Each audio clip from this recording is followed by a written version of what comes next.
Well, I'm really excited to announce my new book. First of all, I'm officially, as of today, retired from the book publishing business.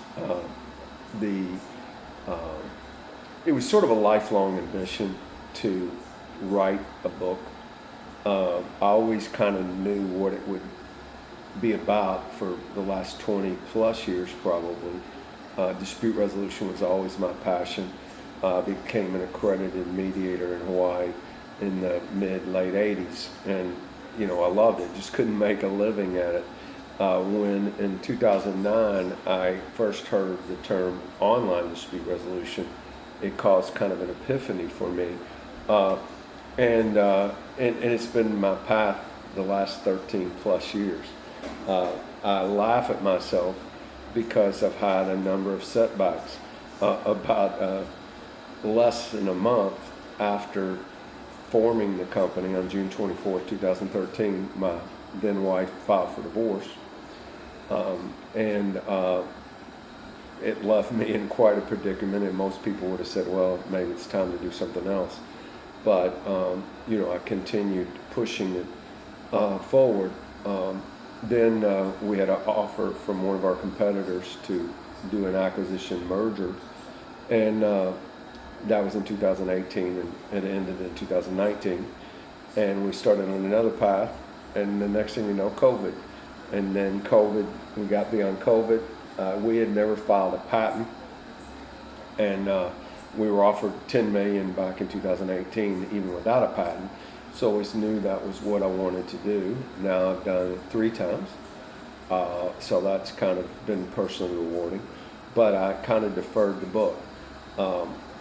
After the hurricane, I started working on the ebook, and we published the ebook in early November 2025, and it just sat there in my mind, and I said, there's a lot more to put down, and that I wanted to write the definitive book. And again, one of our shareholders, Joe Bardot, said, this book will outlive me, it'll be my legacy, and I feel that way. So the primary book is now available hardback, paperback, and Kindle, and it's available on Amazon and Ingram Spark. I wrote a second version called the abridged academic version, which is for law school students and graduate students.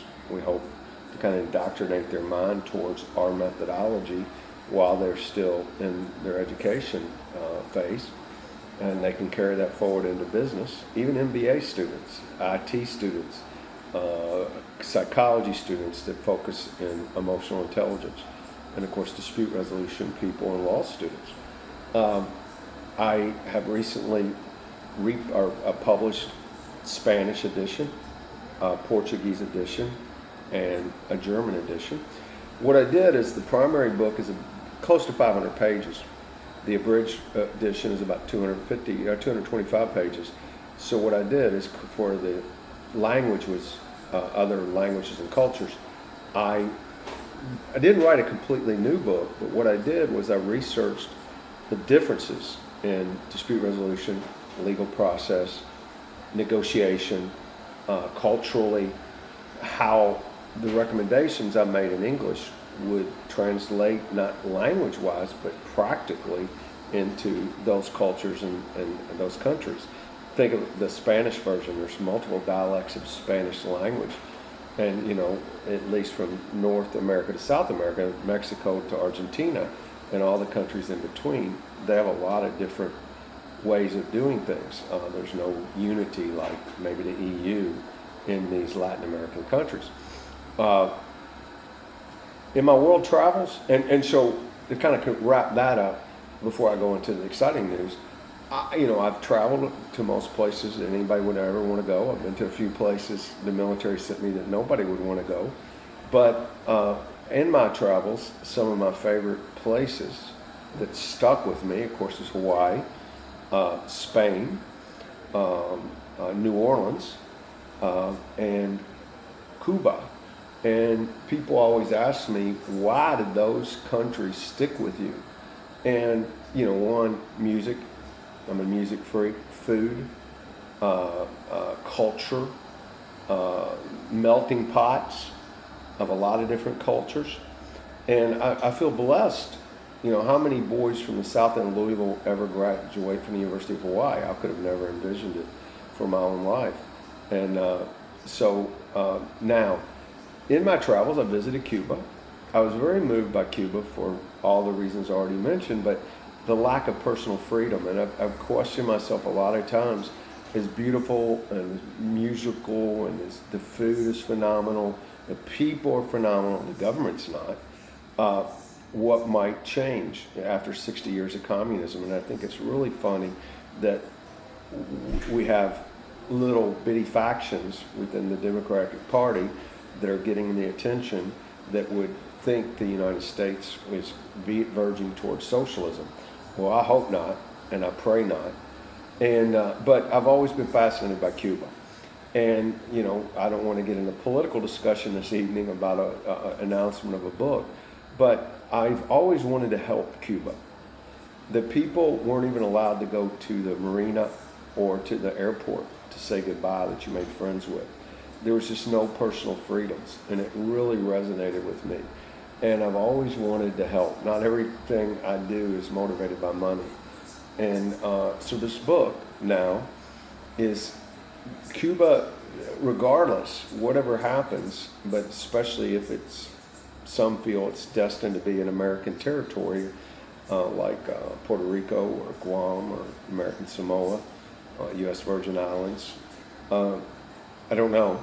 But when you leave communism, Marco Rubio's vision is sort of Poland. Poland left socialism, and they're really emerging model of capitalism and new societies, closed immigration. Poland is really getting a lot of recognition. So I see that's probably the future, as at least Rubio in the United States or the current administration sees it. So I have built a book, or written a book, 3 to 4 chapters, heavily specific on the history of the legal system in Cuba, where they are today and where they could be tomorrow, and how our technology can help. And I'm going to be sending copies of the book to key administration officials to introduce our technology. And I'll end with a couple of analogies, and I'll post it with with this video on Facebook. The success curve looks almost like a hurricane storm. It doesn't go like this. And so the last 13 years, I tried. I remember Coach Mike Campbell talking about a story when he was newly married, and that his wife was trying to figure out how to cook spaghetti, and she'd throw it against the refrigerator to see if it sticks, and if it falls back on the floor or pan, it goes back and cooks longer. Well, in business, there's an analogy, sort of throwing spaghetti against a wall. So we have 3 Fortune 500 companies that we're trying to build an opportunity for our technology. We have a consumer direct via the TikTok piece, and we have the Veterans Administration. We think this is really good technology for that. And lastly, CUBA. And I'm very close to Cuba, physically, 90 miles away from Miami. And I know a lot of Cubans. I have a lot of Cuban friends, and I'm very anxious. And so I'm very proud of this book. I don't know if we'll sell 10 copies, but I'm glad that I was able to parlay this message and give hope and a future glimpse of what CUBA could be. So I hope you all enjoy the book. I'm retired from writing books. Again, I bought 10 ISBN numbers. 9 of them are taken. Realized that the 9 that are finished, in addition, there's Kindle versions that you don't even have to have an ISBN. But I saved 1 ISBN for my life story, so I might write 1 more book, but it's going to be a while. And I hope it's a while before I leave this earth. So thanks to everybody, and I hope everybody understands why I'm doing it.